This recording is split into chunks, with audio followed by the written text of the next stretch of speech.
Hello and welcome to TTV News with some latest events in TayNinhTV province and across the country.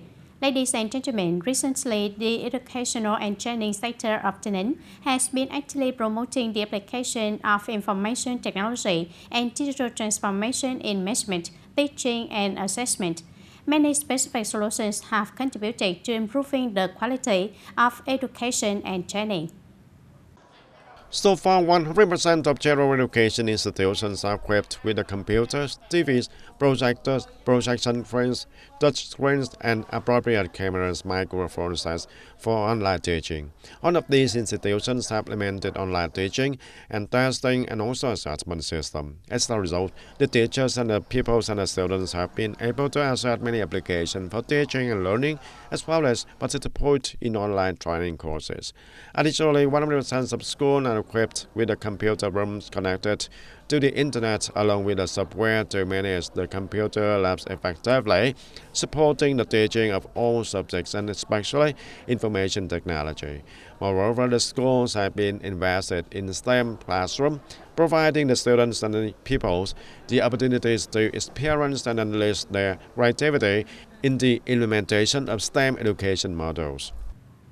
Dear audience, as the locality chosen by the province to implement the pilot project for removing temporary and dilapidated houses, Tân Biên district is currently focusing on mobilizing resources to support families in difficult circumstances who meet the conditions for building new houses. The goal is to complete the campaign of eliminating temporary and dilapidated houses before the Lunar New Year 2025. Through a review, the total number of poor households in Tân Biên district requiring support for new houses under the Rich Unity House program in 2024 is 72 households. Among them, 42 households with land have already built or repaired their houses. For 30 households with the land, the district plans to build two resettlement areas on public land, ensuring that all residents in the area have safe housing. The first phase is expected to be completed and handed over before January 2025. Recently, the district has worked closely with relevant agencies from reviewing and classifying eligible households to preparing financial resources and land for building homes for the poor and rich unity houses. The district is focusing on actively mobilizing the participation of local and external agencies, organizations, businesses, and individuals to ensure sufficient resources for Tân Biên to complete the task of removing temporary and dilapidated houses as planned. Ladies and gentlemen, in TayNinhTV City, there are 12 ethnic groups with a total of 730 households, nearly 3,000 people, accounting for more than 2% of the total population. Recognizing that caring for the material and spiritual life of ethnic minority people is an important task to build and strengthen national unity, in recent years, the Vietnam Fatherland Rights Committee of TayNinhTV City has always paid close attention to carrying out this work, as shown through the achieved results in 2024. On the occasion of the national holiday, the Standing Committee of the Vietnam Fatherland Front Committee of TayNinhTV City, along with the communes and wards, coordinated with the local government, political social organizations, and necessary to visit, congratulate, and give the gifts to the village elders, the reputable people, and ethnic minority people. Over 900 gifts packages were distributed, totaling more than 350 million Vietnam dong. In general, the party in the state have shown a lot of care, and today receiving gifts make me very happy too. Notably, in 2024, the Vietnam Fatherland Front Committee of TayNinhTV City and the local communes and wards mobilized funds to build and give with the 3 raised unity houses to ethnic minorities, with a total value of 280 million Vietnam dong from the Fund for the Poor of the city and communes. And Miss Thị Ti, born in 1956, from quarter 2 of World War I, is one of the beneficiaries of a new house in 2004, and her family faced many difficulties, and due to the old age and the poor health, she lives with her daughter and 3 grandchildren who are still studying. She and her daughter work as day laborers in the unstable incomes, and the house supported by the program 134 and built nearly 20 years ago, and has been deteriorated significantly. Now, with the support from the Fund for the Poor of the city, she has received a new house. Having a new house like this makes me feel very secure and happy, and I'm no longer afraid. My grandchildren can stay home, and I'm at ease. And before, when I went to work in the rain or the wind, I was also scared of my house. But now I have a beautiful house, and I never dream of having a beautiful house like this. In addition, the Vietnam Finance Front Committee of TayNinhTV and the communities and works in collaboration with the local authorities have been organized various activities to support the ethnic minorities to the people in different aspects, such as offering the scholarship to help the children of ethnic minorities to go to school, providing the free medical examination and treatment and checking and medicine offer, and bringing the financial support for the businesses, ensuring that the people have already received the timely assistance and support, leaving no one behind. The living conditions of the ethnic minority have been improved, and although still limited compared to other ethnic groups, the things are improved significantly now. Their homes are much better, and we have to thank the party in the state for their concern. The good news is that, with the care of the party, the state, and the Vietnam Front Committee of TayNinhTV, the lives of ethnic minorities have become more prosperous, and there have been significant improvements, and now only one household is near poor household, and 5 households are still considered for the poor. Ethnic minorities in the city have stabilized their lives, united with the national community, and placed their trust in the leadership of the party in the state, working together for the development of the city.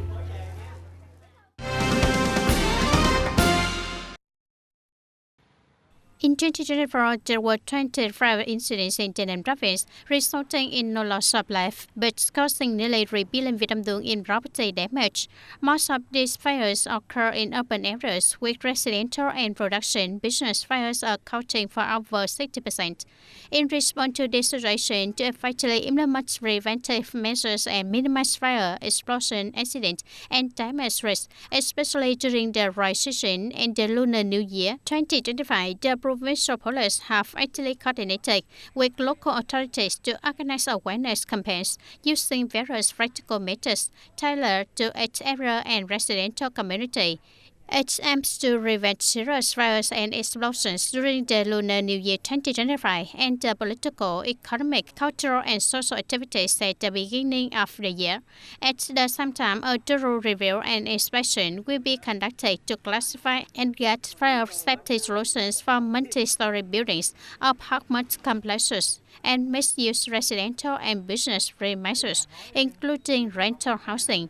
The heads of these establishments and household owners are required to commit and follow a schedule to implement fire safety measures as outlined by the Provincial People's Committee.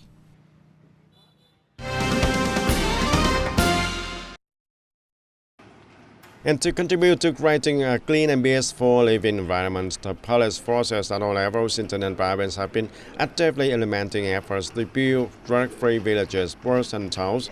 And in 2024, the law enforcement across the province successfully dismantled over 350 drug-related cases, arrested more than 700 individuals, and seized nearly 190 kilograms of various types of drugs. It is expected that during the Lunar New Year of the snake of 2025, the security and order situation will become more complex with an increase in the criminal activities and legal violations, particularly drug-related crimes, and therefore, the provincial police will intensify efforts to combat these types of crime. Additionally, the provincial police are continuing to advise and implement the effective plan for building drug-free villages, wards, and towns with the ultimate goal of achieving a drug-free district and province, and in line with the Ministry of Public Security's directives. The audience in the chilly atmosphere of the early days of the new year, the open field near K13 Bridge in Bonang Museum district became livelier than ever. Hundreds of people from various places gather here, some to fly kites and others to enjoy the sight of them with great excitement. From early in the morning, massive kites began soaring in the sky, catching the wind. Dozens of cats from the aerodynamic case teams of TayNinhTV and 6 other provinces created a vivid, colorful scene. The cats range from painter case and dragon case to creative shapes like dinosaur case and crocodile case, on leaving a lasting impression on the audience. During the preparation process, we can take other teams from provinces like Bà Rịa Vũng Tàu, Đồng Nai, Bình Dương, and Hồ Chí Minh City. Our cats have banners promoting everything for the environment. This time we brought tents, camps, and animals like pandas and a 30-meter-long world kite, which is the largest in Vietnam. We hope the local government will support the Giant Kite Club in organizing more events like this so that our members can perform for the people of TayNinh and others to enjoy. Instead of starting at phone's race all day, bringing the whole family to watch the cats not only brings joy to the children who are reared by the soaring kites, but also strengthen family bonds and create lasting memories. Today I came with my family, my wife, 2 young kids, and my parents. The most impressive kite was the octopus kite, colorful, and my kids love it. This is my first time coming here, and I feel there are so many colors in the sky. The kites are beautiful. The most impressive was the yellow dinosaur kite. I hope there will be more events like this for everyone to join. Until it only lasted one day, the colorful kites created a relaxed, joyful atmosphere during the weekend. However, kite flyers need to be mindful of safety to avoid harm to people and public properties. Kites should not be flown in restricted areas. Meanwhile, since the kites are quite large, flying them requires specialized knowledge and the support of many team members, along with additional equipment. It is essential to ensure safety for both the players and the audience. According to legal experts, kite flyers can be held criminally liable if accidents occur that cause harm to others' health or result in fatalities. Turn to domestic news. On the morning of January 6, under the chairmanship of National Assembly Chairman Trần Thanh Mẫn, the Standing Committee of the National Assembly opened its 41st session, the first session of 2025. And in his opening speech, Chairman Trần Thanh Mẫn emphasized the importance of building on the spirit of the 8th section, closely following the renewed approach of the lawmaking and ensuring that only matters within the jurisdiction of the National Assembly are regulated, while matters within the government's jurisdiction should be governed by the decrees and the circulars. And he also emphasized the strict adherence to Regulation number 178 of the Police Bureau on the power control and efforts to prevent corruption and negativity in the lawmaking process. And during the session, the Standing Committee of National Assembly discussed and reviewed the 4 draft laws, the law on diesel industry and the amended labor law, the law amending and supplementing certain provisions of the advertising law, and the law amending and supplementing certain provisions of the standards and technical regulation law. The Standing Committee also reviewed and approved the 2 resolutions, discussed the report on the National Assembly citizens' petition work in December 2024, and provided opinions on preparations for the 9 extraordinary sessions on the 15th National Assembly, as well as reviewing other matters within its authority. And in the morning sections of January the 6th, with 100% of delegates present in an agreement, the Standing Committee of the National Assembly passed a joint resolution detailing the organization of constituency meetings for the National Assembly and the local People's Council representatives.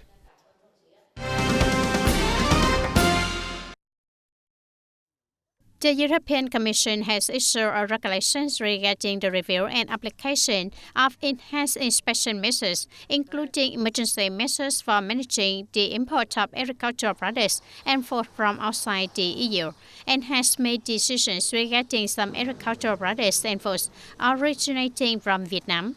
Accordingly, the inspection frequency for urine has been increased from 10% to 20%.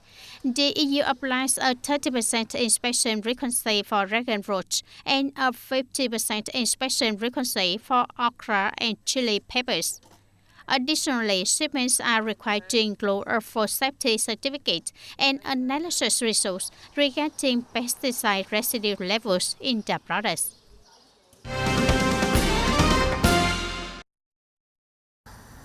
According to the Ministry of Land Investment, December 2024 saw over 1,800 businesses resume operation nationwide, an increase of 14% compared to November. And for the entire year of 2024, the number of businesses that resumed operations reached 76,000. As a result, with the total number of newly registered businesses and those resuming operation in 2024 exceeded 233,000. And on the other hand, 2024 also saw nearly 198,000 businesses seize the market, with the majority of opting for short-term business suspension, accounting for 50%.